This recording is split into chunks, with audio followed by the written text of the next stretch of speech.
Hello, good day everyone, students. Magandang umaga sa ating lahat. Habang kayo ay nanonood sa ating video ito, kinakailangan ay kunin nyo ang inyong module upang kayo ay magkaroon ng gabay sa ating talakayan sa araw na ito. Sa ating talakayan ay nandito na tayo sa Unit 2 ay ang mga elemento at mekanismo ng pamilihan. Kabanata 6, ang demand para sa mga produkto at serbisyo. Okay, move on. Meron tayo ditong mga tanong. Diba? Okay, una, paano kumikilos at ano ang mga gawi at pag-uugali ng mga mamimili sa pamilihan? So, ano kaya ang mga kilos? O habang kayo ay pumupunta sa palengke, sumasama sa inyong mga magulang, ano kaya ang mga kilos o mga gawi o ugali ng mga mamimili o bilang mga mamimili? Next, ano ang kanilang mga reaksyon tuwing may pagbabago sa mga presyo ng bilihin? So ano kaya ang kanilang maging reaksyon habang tumataas ang presyo o bumababa ang presyo ng produkto? Pangatlo, paano binabantayan ng mga tagagawa at nanininda ang kanilang mga pag-uugali? So hindi lang pala yung mga mamimili, kundi pati yung mga nagbibenta, binabantayan din nila ang mga pag-uugali ng mamimili. Nang sa gayon ay maibenta nila ng maayos ang kanilang produkto. Panghuli, ano ang mga salik na nakakaapekto sa demand para sa mga produkto at serbisyo? So meron ding mga salik na posibleng makakaapekto sa demand at serbisyo. Okay, yan ang mga tanong na kinakailangan nating sagutin at malaman sa araling ito. Okay, next. Pagpapatuloy. Ang kahulugan at kahalagahan ng demand. So nakasa dito sa aspeto ng pamilihan na tumutugon sa mamimili ang demand. Ang demand ay ang bilang ng produkto at serbisyo na handa ang mga mamimiling bilhin sa itinatakdang presyo at panahon. So kapag sinasabi nating demand, ito ay nagsasabing bilang o dami ng produkto at serbisyo na handa ang mga mamimiling bilhin sa itinatakdang presyo at panahon. So kapag sinasabi nating produkto, ito ay tumutukoy sa mga bagay tulad ng pagkain, damit, at iba pa. Habang ang serbisyo naman, ito ay tumutukoy sa mga serbisyo ng tao kagaya ng paggupit, di ba? Pag-ayos ng sasakyan, ganyan, di ba? Paglinis, yan ang mga halimbawa. So, ang demand ay ang bilang ng produkto at serbisyo na handa ang mga mamimiling bilhin sa itinatakdang presyo at panahon. Okay, ang epektibo ang demand kung binibili ng mga mamimili ang kanilang nais. So, magiging epektibo lamang ito kung binibili mo ang iyong nais. Halimbawa, ikaw, gusto mo ng pagkain. So, hindi yan magiging epektibo kung hindi ka bumibili ng pagkain. Di ba? Hindi yan magiging epektibo kung hindi ka nagbabayad ng serbisyo gaya ng pagpapagupit. Di ba?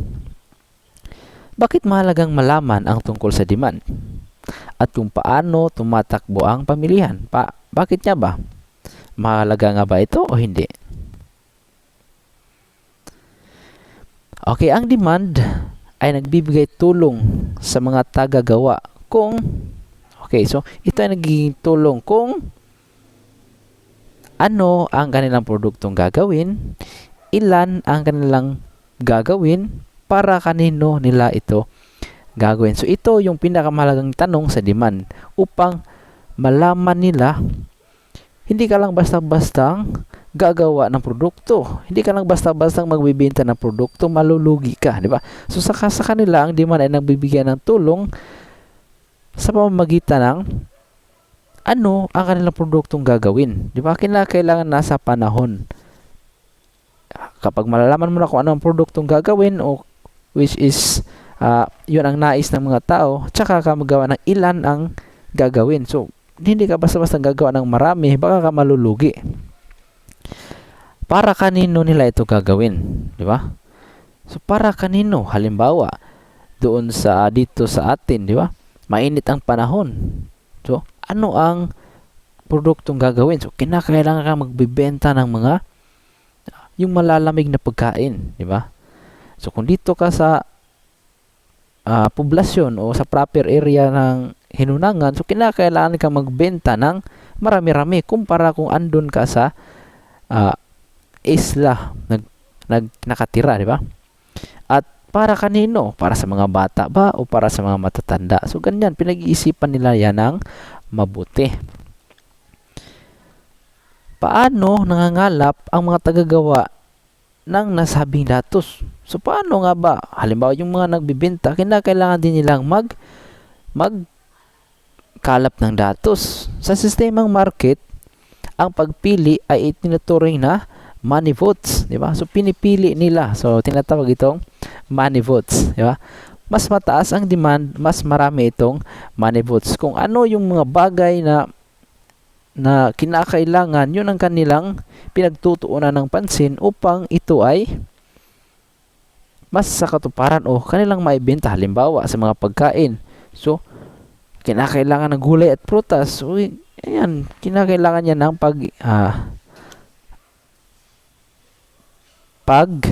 kinakailangan nila yan ng pagtuunan ng pansin o bang nasabi nating datos.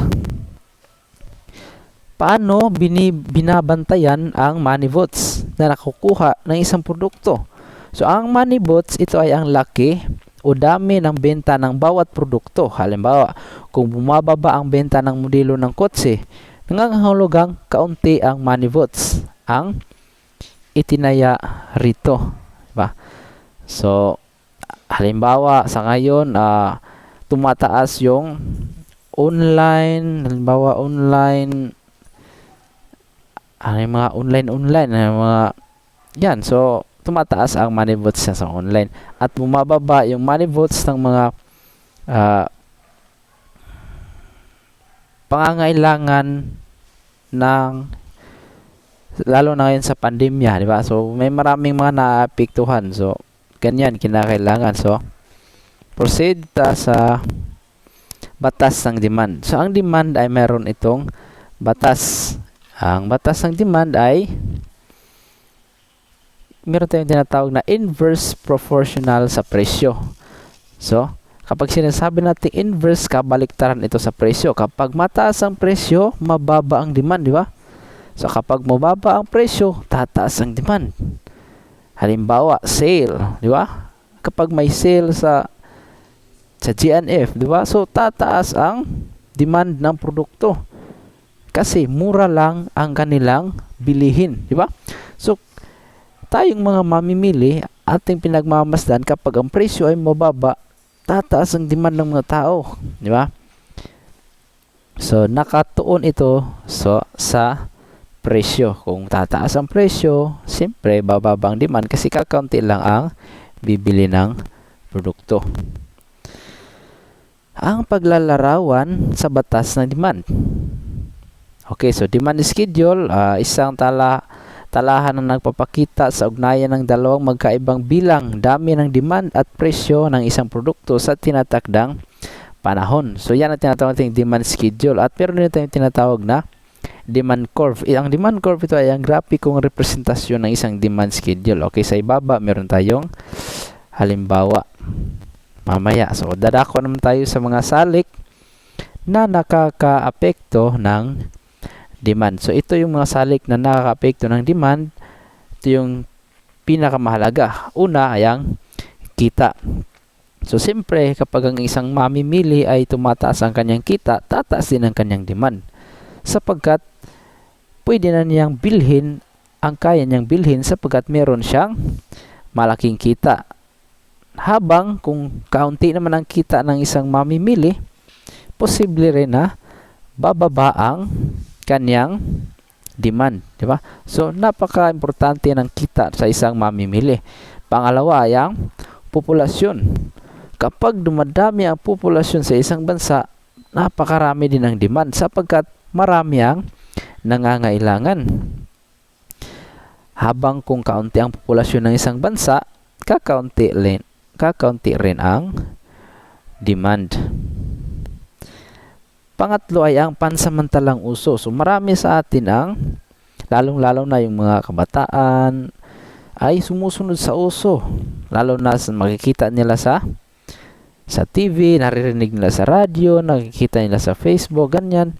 Yung may mga uso. So, di ba? Sasabay sa uso, kaya tumataas ang demand. Lalong-lalo na kung ini-endorse ito ng iyong idolo, di ba? Yung idolo mo, uy, sinusuot niya yung sapatos, ang ganda. So, bibili, ganyan. So, gagaya.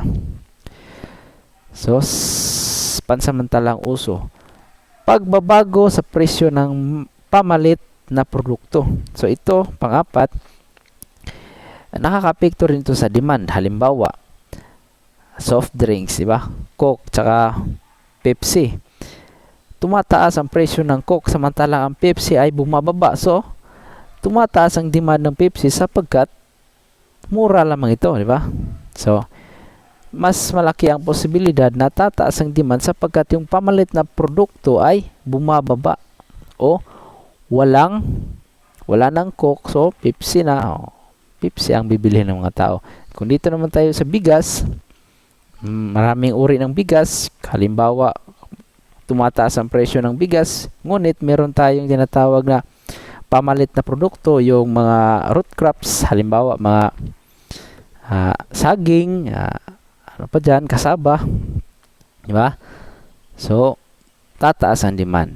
Panghuli ay ang pagbabago sa presyo ng complements. Kapag sinasabi natin complements, ito ay ang mga bagay na kinakailangan rin ng isang bagay. Halimbawa, gasolina ng motor, di ba? So, ang motor hindi yan tumatakbo kapag walang gasolina, di ba? So, kapag tumataas ang presyo ng gasolina, so maapektuhan asukal, saka kape o gatas o iba pang mga ano yan na posible rin makaka-epekto sa demand ng tao. So yun ang mga 5 salik na makaka-epekto sa demand. Next is ito yung sinasabi nating demand schedule. Para sa kanina, yung demand schedule is ito ay nakalagay sa table, di ba? So ito yung halimbawa ang para sa spiral na notebook. So presyo bawat unit at saka bilang ng demand naman sa kanan. So presyo sa ang isang notebook ay 5 piso, ang bibili ay 18, di ba? Habang ito ay nagiging 10 piso at hanggang naging 35, makikita natin na habang tumataas ang presyo ay bumababa ang demand o kakaunti na lang ang bibili sapagkat, di ba? Makikita natin tumataas ang presyo, bumababa ang demand. So, kapag ating iguhit yan sa demand curve, makikita natin ito. Ito yon, pahalang siya, di ba? So, magsisimula tayo dito sa A papuntang B. Makikita natin sa horizontal, ito yung quantity demanded. So, bilang ng demand ng tao. Habang dito naman sa horizontal ay ang presyo ng produkto.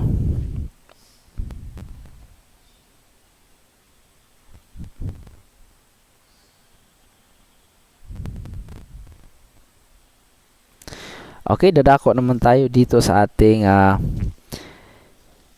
learner's activity sheet. So, para sa isang gabay, dito sa activity 1 o gawain 1, ikaw ay mapanuring mamimili. So, sagutan mo lamang yung mga pamprosesong tanong.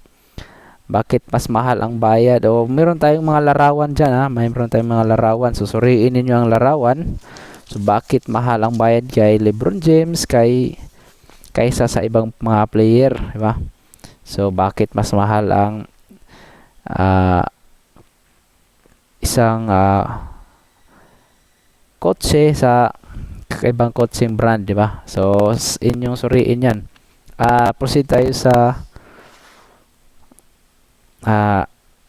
gawain to, ang IRF. So, ang IRF meron yang tatlong yugto. Diba? Yung una, sasagutan ninyo ang initial idea. So, initial idea lamang inyong sagutan. Ibig sabihin ng initial idea ay inyo lamang sarili ninyong pagkakaintindi. So, paano nakaka-epekto ang sistema ng demand sa pamilihan? So, paano nakaka-epekto ang sistema ng demand sa pamilihan? Then, next, revised idea. Binago nyo na kanyang idea sapagkat meron na kayong nalalaman. At final idea, yung pinaka sagot. Okay, at dadako naman tayo sa want to know. So, want to know, mga salik na nakaka-epekto sa demand. So, ito yung mga salik dito sa kaliwa. So, ano ang epekto ng salik? Kita. Ano ang epekto ng kita sa demand ng tao? So, ito ay, yan, isalaysay mo dyan, salaysay mo. Isalaysay mo yung epekto nito. So, halimbawa, magbigay ka ng isang halimbawa. So, fill out mo lang yan, sagutan mo yan. At dadako naman tayo sa paglalapat. Meron lamang tayo ditong tatlong katanungan. So, sasagutin mo yung tatlong tanong. May ilang taong nagsasabi na ang presyo ay nagpapahayag ng kalidad ng isang produkto. Sumasang-ayon ka ba rito? At bakit? So, yan, paliwanag mo yan. Okay? That's all. Thank you. Pag meron kayong mga katanungan, pwede nyo lang balikan yung video at o kaya mag-message kayo para sa clarification. Good day and have a blessed day.